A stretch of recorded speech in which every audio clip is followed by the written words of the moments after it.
Om Shri Sadgurave Namaha. Jai Guru, Vaheguru, Radha Swami, Namaste. In today's presentation, I am going to recite three excerpts from discourses of Maharshi Santasevi Paramhans Ji Maharaj and Sadguru Maharshi Mehi Paramhans Ji Maharaj. To start with, I read from a discourse of Maharshi Santasevi Paramhans Ji Maharaj, who was an eminent disciple of Sadguru Maharshi Mehi Paramhans Ji Maharaj. What do I ask for here, where everything is so ephemeral, so transient? Vishakha was a devotee of Lord Buddha. Vishakha was a devotee of Lord Buddha. In those days, nearly 2600 years ago, she had donated 270 million gold coins towards propagation of Lord Buddha's teachings. One day her grandson died. Grief-stricken, she went in a drenched sari. Sari is a long garment worn by Indian women by wrapping it around the waist and passing over the shoulder, to Lord Buddha. Grief-stricken, she went in a drenched sari to Lord Buddha. Seeing her, Buddha asked, "What happened to you, Vishakha?" "I had only one grandson. He too left this world today," said Vishakha.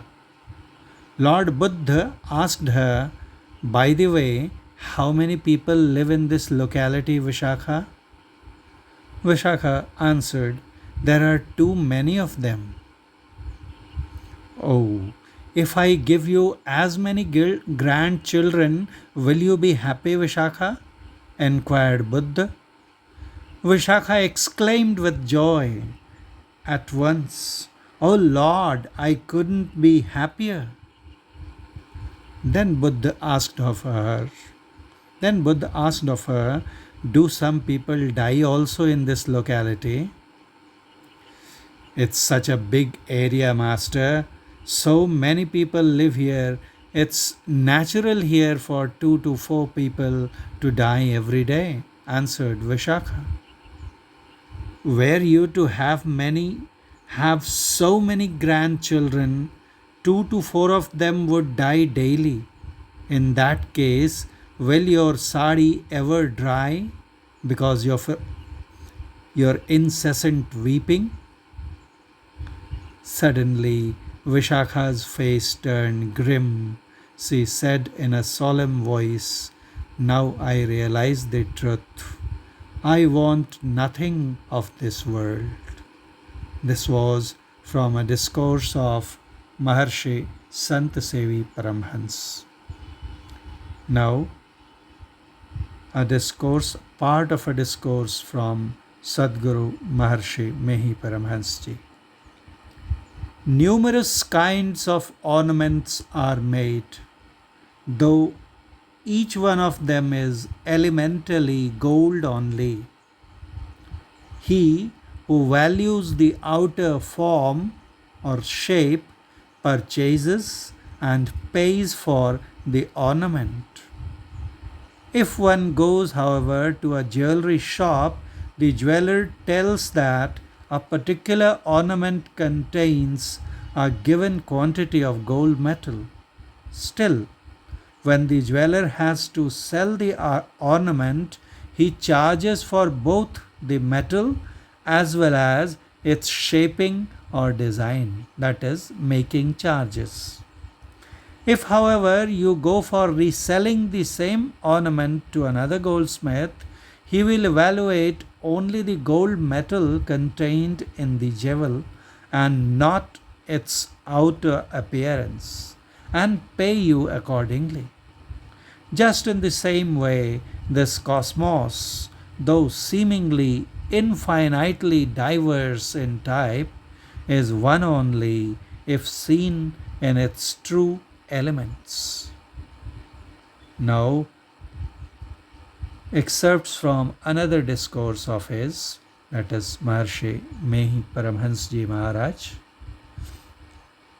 He is the epitome of wisdom. He refers to God here. Knowledge consists of both theoretical as well as practical components.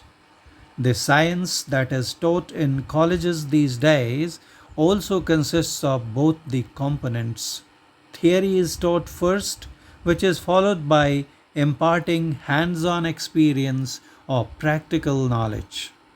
The knowledge contained in the books is theoretical or intellectual knowledge, which is subsequently experimented in laboratory. The same is true of spiritual teaching as well. The one who designed and created the nature is the God. The one who designed and made the creation is God. Only He knows perfectly well how to make what, which is why He is the greatest scientist. Only He knows perfectly well how to make what, which is why He is the greatest scientist.